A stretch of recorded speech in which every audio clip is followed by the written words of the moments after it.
இன்றைக்கு திருவருகை காலம் 2ஆம் வாரம் டிசம்பர் மாதம் செவ்வாய்க்கிழமை 9ஆம் தேதி. இன்று தேவன் நமக்கு தரும் ஜீவ நீரூற்றான இறை வார்த்தைகள் புனித மத்திய எழுதிய நற்செய்தி இயல் 18 இறை வார்த்தைகள் 12 14 முடிய. அக்காலத்தில் இயேசு தம் சீடரை நோக்கி கூறியது, இந்த நிகழ்ச்சியை பற்றி நீங்கள் என்ன நினைக்கின்றீர்கள்? ஒருவரிடம் இருக்கும் 100 ஆடுகளுள் ஒன்று வழிதவறி அழைந்தால் அவர் 99 ஆடுகளையும் மலைப்பகுதியில் விட்டுவிட்டு வழிதவறி அலையும் ஆட்டை தேடி செல்வார் அல்லவா? அவர் அதை கண்டுபிடித்தால் வழிதவறி அலையாத 99 ஆடுகளையும் பற்றி மகிழ்ச்சி அடைவதை விட வழிதவறி அந்த ஓர் ஆட்டை பற்றியே மிகவும் மகிழ்ச்சி அடைவார் என உறுதியாக உங்களுக்கு சொல்லுகிறேன். அவ்வாறே இச்சிறியோருள் ஒருவர் கூட நெறி தவறி போகக்கூடாது என்பதே உங்கள் விண்ணகத் தந்தையின் திருவுளம். ஆண்டவரின் அருள்வாக்கு. கிறிஸ்துவே மக்கு புகழ். வாழ்விக்கும் நல்லாயன் நானே, அவரில் வாழ்கின்ற நல்லாடு நாமே. வாழ்விக்கும் நல்லாயன் நானே,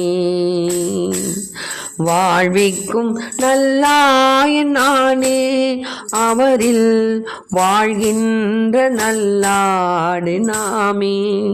வாழ்விக்கும் நல்லாயன் நானே. நல்லாயன் ஒரு தடவை 100 ஆடு ஓட்டிட புல்வெளியில் ஓராடு புறம் சென்று ஓடிற்று. கள்முட்கள் கடந்தாடு காணாமல் போயங்கே தொல்லை சேர் முள்ளீடை தவறித்தான் விழுந்ததுவே. வாழ்விக்கும் நல்லாயன் நானே, அவரில் வாழ்கின்ற நல்லாடு நாமே. வாழ்விக்கும் நல்லாயன் நானே. இன்றைக்கு நம் தேவன் தரும் ஜீவ நீரூற்றான இறை வார்த்தைகளை கேட்டோம். நல்லாயன் ஆண்டவர். இப்போ ஒரு மந்தை ஆடு போகுதுன்னு சொன்னால் அதுக்கு பின்னாடி அதை ஓட்டிக்கிட்டு போகிற அந்த ஆயன் என்ன செய்வார்?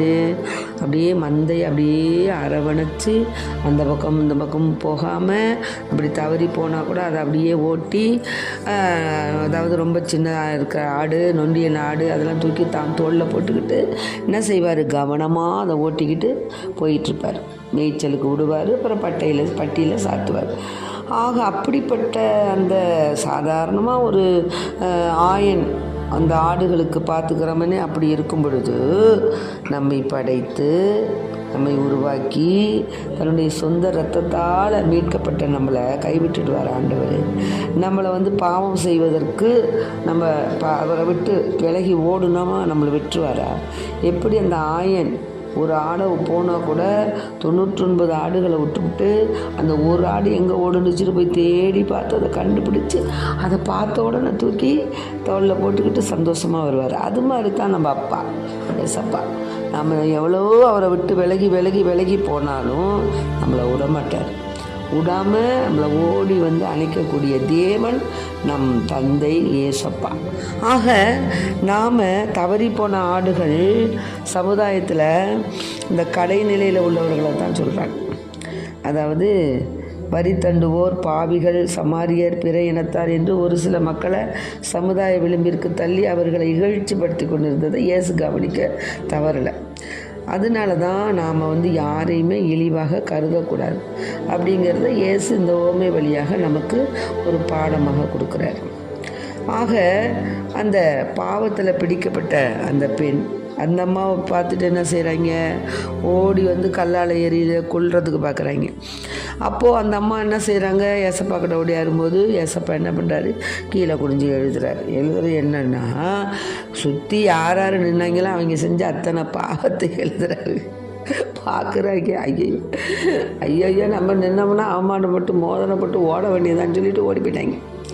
ஆக தேவன் நம்மளுடைய வார்த்தைகள் நம்ம நாவிலிருந்து வெளியில் வர்றதுக்கு முன்னாடியே நீ என்ன உள்ளார நினைக்கிற அப்படிங்கிறத ஆய்ந்தறியக்கூடிய தேவன் நம்ம தேவன். அவர்கிட்ட மாட்டணும்னா மீண்டு அவர்கிட்டருந்து நம்ம நல்ல பிள்ளையாக தான் நம்ம வெளியில் வரணும். நம்ம என்ன நினச்சி பேசினாலும் அதை அவர் உள்வாங்கிடுவார். உள்ளார நீ என்ன வச்சுக்கிட்டு பேசுகிற, நடிக்கிறியா, நீ உண்மையாக பேசுகிறியா, அன்பாக பேசுகிறியா, இல்லை நாடகம் ஆடுறியாங்கிறதும் அவருக்கு தெரியும். அதனால அப்பாவுக்கு முன்னால் நம்ம சுத்தமாக நல்ல நேர்மையாக நல்ல ஒரு விசுவாசமுள்ள பிள்ளையாகத்தான் வாழணும். சும்மா உதட்டில் அப்பா அப்பா அப்பா அப்பான்னு கொடுத்துட்டு உள்ளத்தில் நீ பல இது வச்சுருந்தீங்கன்னா அது அவருக்கு தெரிஞ்சு போயிடும். அதுக்கு தகுந்த பலனை கொடுப்பார். ஆகவே அன்பு பிள்ளைகளை, நாம் தவறிப்போன ஆடுகளாக இருந்தாலும் அந்த சமுதாயத்தில் காணாமற் போனவர்களை அந்த ஆயன் தேடி கண்டுபிடிச்சி அந்த காணாமற் போன ஆட்டை கொண்டு தன் ஆடுகளோடு 100 ஆடுகள் ஓட்டிகிட்டு போகும்போது ஒரு ஆடு ஓடி போச்சுன்னா காணாமற் போன ஆடு ஓமை மற்றும் ஒரு அழகிய எடுத்துக்காட்டாக சொல்லப்படுது. அதனால் நாம் என்ன செய்யணும், சமுதாயத்தில் நம்ம யாரையும் இழிவாக கருதக்கூடாது.